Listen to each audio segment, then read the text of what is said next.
Heaps and Claire Hutton, and we'll start with, since we are in Philly, Jonathan Tannewell. Go ahead, JT. Oh. Lindsey, I think this one's for you. Talking this morning with Lily Johannes and Alyssa Thompson. I wonder what you've seen from the two of them as they've got going Europe here, obviously. Oh. Lily up close more often. Yeah. Well, I'm pumped to have Lil with me in Lyon, first and foremost. I think she's just such a quality player and such a footballer, and like to have her in Lyon to now be there and learn from all the players that are there is such an incredible experience for her. But I think she just fits in our team so well as she started out. So really excited for her, and I mean she's scored some goals. I think you guys probably have seen her recent goal in Champions League, which is absurd when you think about an 18-year-old taking a chance like that. So really, really proud of her, and I think Alyssa she fits in seamlessly to Chelsea's game, and she just got her first goal, and I think that's something that she's wanted since she stepped foot there in Chelsea. So very happy for her, and they're both doing so well. Let's go to, sorry.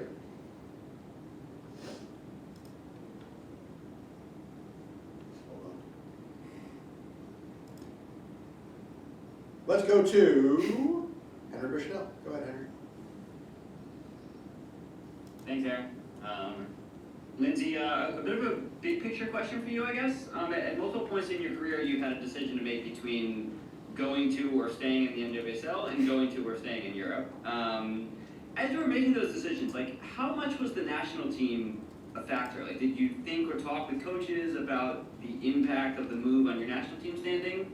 And I guess part of that question would be, has the extent to which the national team was a factor changed over time? Was it maybe less of a consideration over the past 5 years than previously?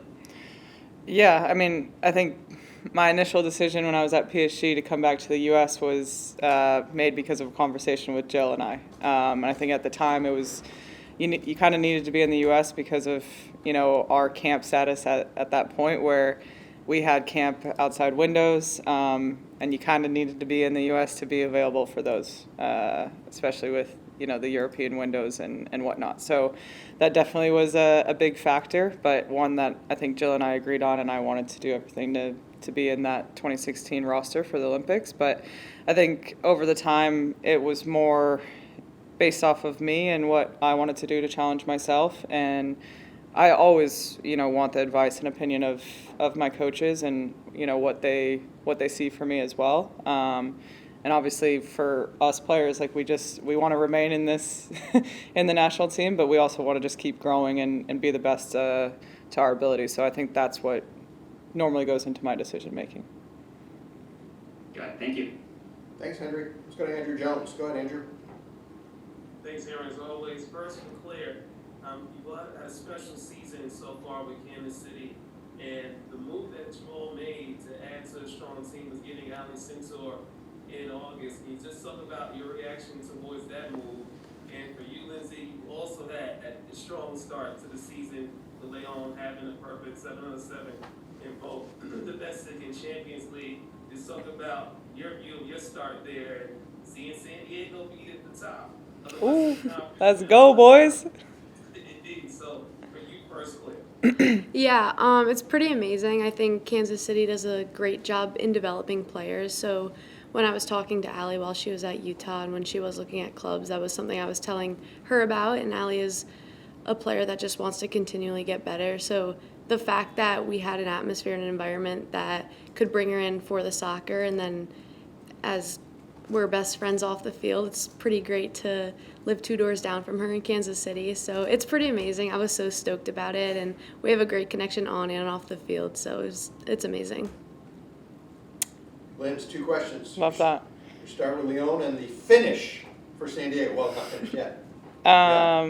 Yeah, start to Lyon is awesome. I think you look back at our last season, and I think we fell short of our goals, obviously, and there was a bitter taste in our mouth. But I think everything that we've done thus far, and Jonah coming in and honestly, it has been so great to be coached by this guy.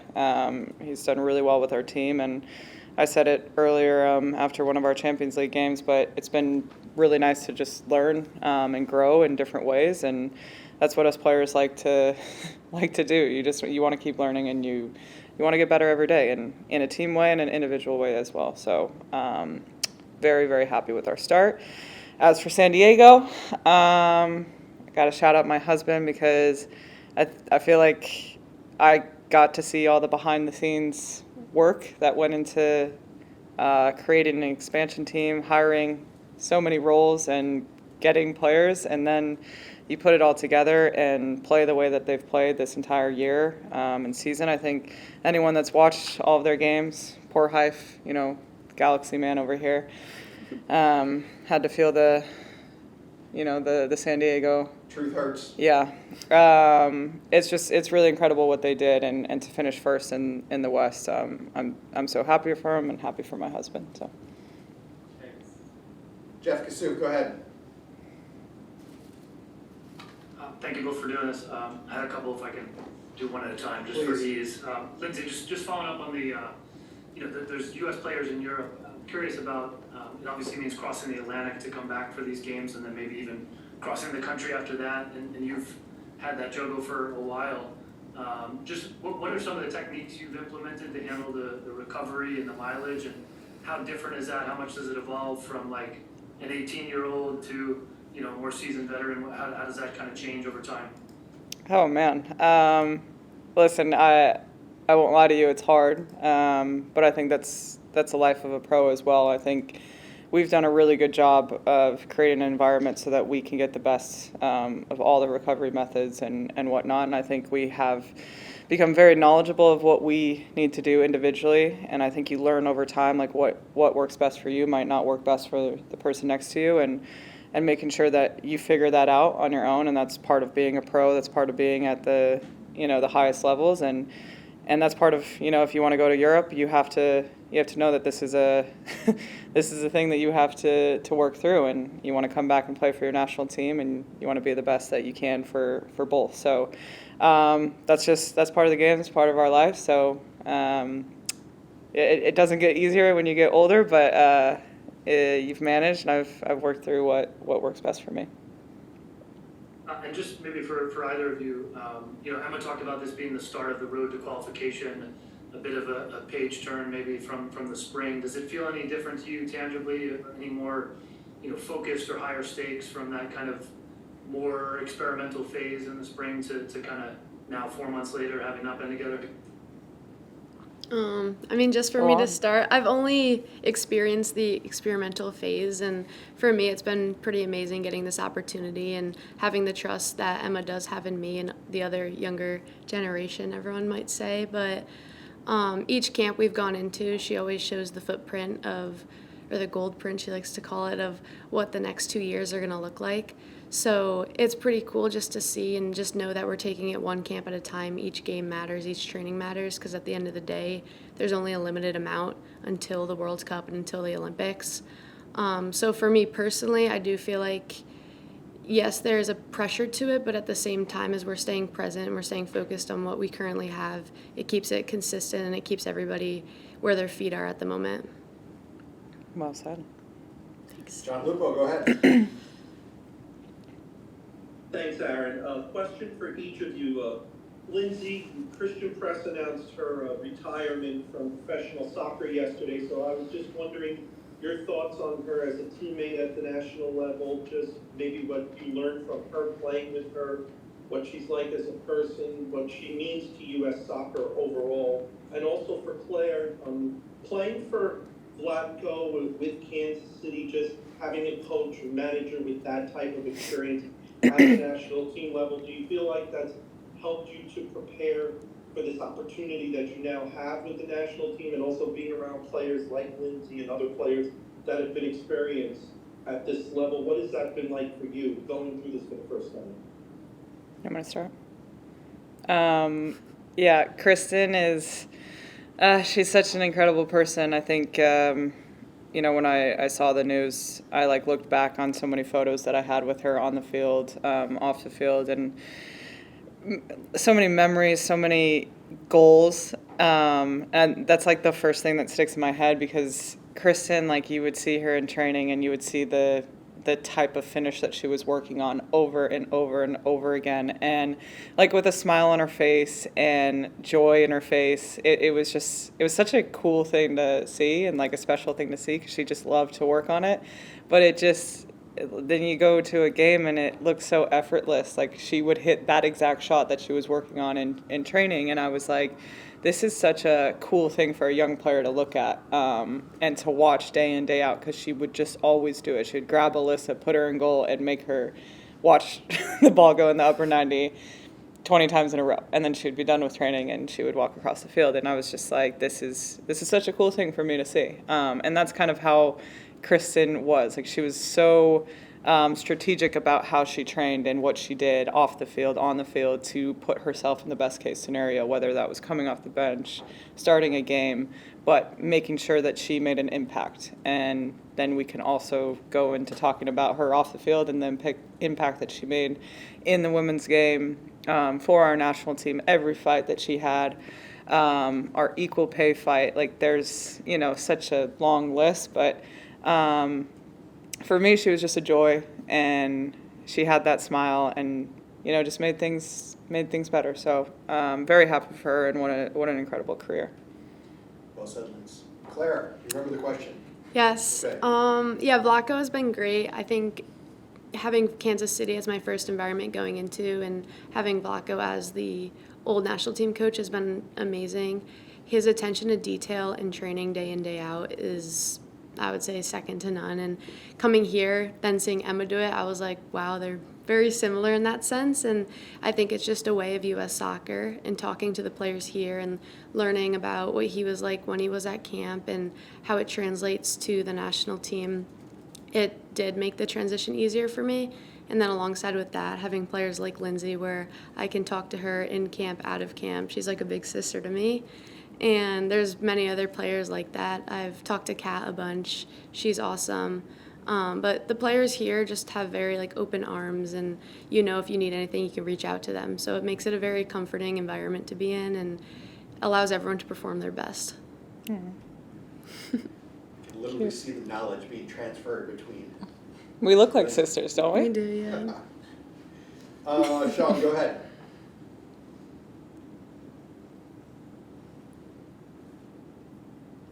Sean McCaffrey, you're there. Go ahead. Thank you. This is for Lindsey. Lindsey, you started playing here when overseas, came back, as was mentioned, and now you're overseas again. In both comparing the soccer play here and there, and the differences from when you were first and now that you've returned, how would you phrase the both of those things? Listen, I'm not a big proponent on comparing now. I think they're very different. I think there's so many positives to each, and I think the environments, make it incredible for any player to step in here with the women's national team. I think if I look at the NWSL, I think it's progressed in so many ways, and it is such a competitive league, and that is something you probably can't say about every league in the world, how competitive it is, you look at the league right now and you see from 3 to 9, the point differential and everything. That's what makes this league so impressive. And I think obviously you have Europe, you have different leagues over there that are progressing as well, and I think that's probably the biggest outlook I have, is the women's game is just progressing.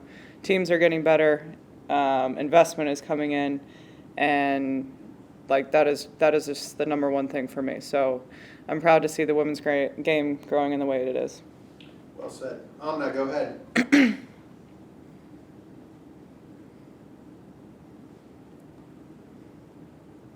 Amna, are you there?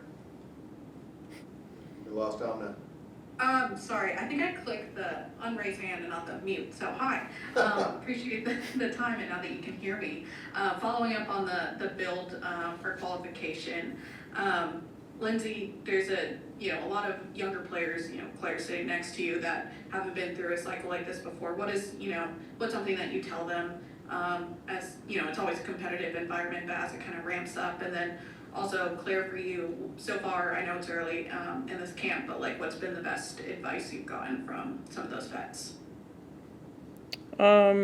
Listen, I think we kind of just started those conversations now. I think even in our first meeting with Emma, it's like just realizing where we're at in the process now, in the cycle, and that qualification is now our next big goal, but we have all these games leading up to it and what we need to do now to start preparing. And I think, you know, what Emma's done, bringing in so many young players, you know, less experienced players, the caps that we're getting, I think this is so crucial into, you know, what makes a winning team, especially in those tournaments, knowing that you need everyone and that you might need a less experienced player that maybe doesn't have more than 10 caps, or players to come in and make a massive difference. And I think we've seen that over the course of, you know, this last year or 2 years that we've brought in so many new faces. So I think that's my number one thing that I say to all these players here is like, you're here for a reason. Like, you're not just coming in for shenanigans. You're here for a reason, and you're here to make this team better and go and do your thing. Like, you're holding a standard, and we have a level here, and we're preparing for something, but you are here and to make the most of that and to learn, to grow, and reminder at the end of the day, we want to qualify for a World Cup. Claire, any advice you'd like to share? Yes. Honestly, everything Lindsey says, she's shared with me as well. So knowing that that's how she does see it and that she's transparent about all of it is really cool to see. And I think for me, especially the first couple days, a lot of it is about just observing and seeing how the older players are acting and what she said, the standard. There's a standard set, and as younger players coming in and, as she says, less experienced, we look at that and we absorb that and we try to match that and even raise that more. So I think just the first 2 days, this first training, just seeing the energy that they bring during warm-ups, during activation, the laughs, the smiles, it's so fun to be around. You liked my French music today? Yeah, I took Spanish in school, but I was there for so the that vibes. Didn't help. Yeah. I was there for the vibes. But it's fun, it's so cool, and hopefully, like, growing more in this environment, I'll be able to sing a little bit of French and get more into that. But it's just amazing, and being surrounded by them every day is so cool. Asli, go ahead. Thank you. Hi, Claire. How are you, Lindsey? I think going back to what Henry started around the European aspect, now that you have older players with European experiences, Claire, your generation, how are you guys looking at opportunities in Europe? How much Champions League experience is valuable to you in the future? Maybe knowing what I know about you and how happy you are, you're not thinking about leaving, but like, is there anything that you can share with us in terms of like, and maybe in the future, because it's now easier to do these moves, your generation is also looking at Europe differently than perhaps a generation before Lindsey? Yeah, I would say even what Lindsey was saying earlier, it's hard to compare the leagues because in their own ways they're good, they're special, and you're going to improve no matter where you are. Obviously, it would be amazing to play overseas at some point for the experience of it, just a different type of football. But I think, again, it's all about timing. It's all about what's right for you and what matches where you are in your life, where you are in your career, the point you are in the cycle for the World Cup and the Olympics. And it's a lot of consideration that needs to be taken into place for it because, again, like, yes, it's soccer, but it's also a lifestyle switch. So it is amazing too, like being next to Lindsey and talking to her about her experiences and talking to some of the girls who are in England about that, but then even talking to players at other clubs in the NWSL. Everybody's living a different life. So it is so cool to see, and knowing that that opportunity is there is also very open and welcoming. Good answer. Lindsey, are they coming to you with more questions or, advice or, is there something that shifted in the last few years from their generation, like the kind of questions or approach and perhaps advice that they're seeking from you? Yeah, but I think the thing for me is they're asking the right questions. Like, kind of Claire's answer right there says it all. I think that was perfectly said because it's just, at one point, like I always say, like you should go experience a different league. I think it's really good for growth and just getting to view a different way of playing or a different culture, whatever. I think it's really cool for someone to experience that. But it has to be the right timing, and you also look at World Cup cycles. You want to be playing, you want to be getting the most out of your training and everything, and there's just so much that goes into it, and it's each individual is different, and like you can't compare experiences, but best you can do is give your share your experience, what worked for you, what didn't, and just be very open. But I just never want to put pressure on someone to go and do something. It has to be on them. They got to make the right decision for them, and I think that's really cool that we have that. And I think Emma's very open and honest with players as well. But yeah, Claire's answer said it all. So Thank you. See you guys tomorrow. One more to Jonathan and one more to Andrew, and we'll be done. Go ahead, Jonathan. I do have one more, Aaron. Thank you. For Lindsey, something you said earlier about what Tyler's been doing. He's been very open, not only about but how he wants to do it. yeah. With a lot of young American players, Mhm. as the rules in MLS allow with the homegrown development pipeline and all that, in a way that rules do not allow in the NWSL yet, in terms of that homegrown stuff. If that existed, and if a team in the NWSL wanted to go about its business that way, what do you think it would do for the league, and what do you think it would do for the national team? I mean, that's an awful lot of ifs there, Jonathan. Jesus. That is a lot of ifs. Yeah. I don't know if I can go dive deep into that one Yeah. because I feel like it's a lot. But I'll try to simplify it. That for a club to be so focused on developing American, yeah, San Diego, it takes a lot of pride. for The sure. NWSL, the pipeline doesn't exist.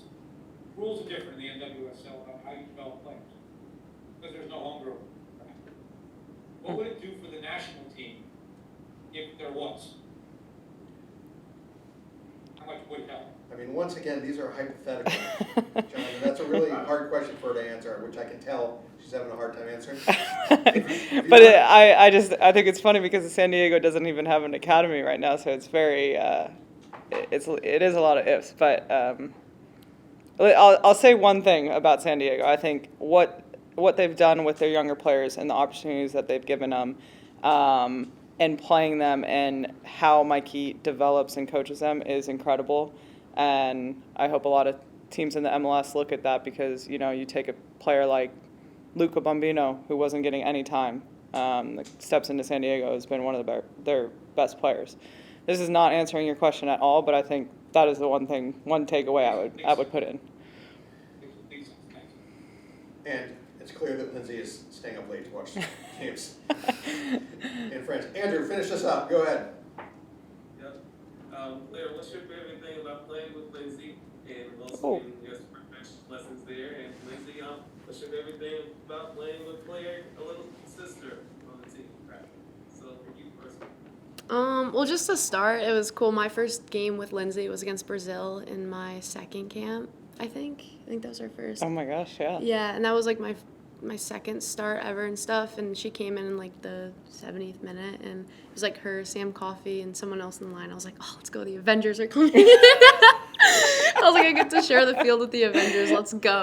I'm So, dead. I mean, just playing with Lindsay and then some of the other older players, more experienced players, there's just a level of confidence that I think us as less experienced younger players get when they're on the field, and it's just having that backup and knowing that they do trust us with the ball, they trust our decision making. And even today in practice, there was one time I had the ball and I was about to play the ball one way. Here behind me, I was like, oh, let me just turn around and give Lindsay the ball. Let's let her cook. Let her cook. So it's I'm so happy you gave me that ball.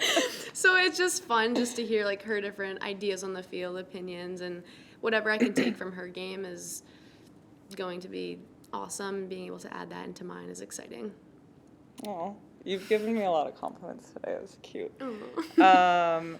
You know what I would say about Claire? There's a lot, but I really appreciate the confidence that she has. One, to like ask questions, to come and talk to me, to go and talk to Emma, to just like she wants feedback, she wants to learn, she wants to grow. I think when I was younger and I was coming in here, I was like so afraid to go talk to anyone and ask. I really, really appreciate that, and it makes you feel good as well. But then you kind of go, you then focus on the pitch, and I watch, like I really like watching the development of our younger players or less experienced players coming in, and it's like any bit of feedback they get, or like Claire gets, or advice, or things that maybe you said to them, or Emma said to them, like they're putting it into play right away. And that is such a special thing to see, and it's someone that just is so coachable and wants the best for her. And I mean, the confidence that's grown over even this past year is really incredible, and I think you see what she's doing at Kansas City and is one of their core players, and I think is going to be on this team for a very long time. So very proud of my little sister here. Aww.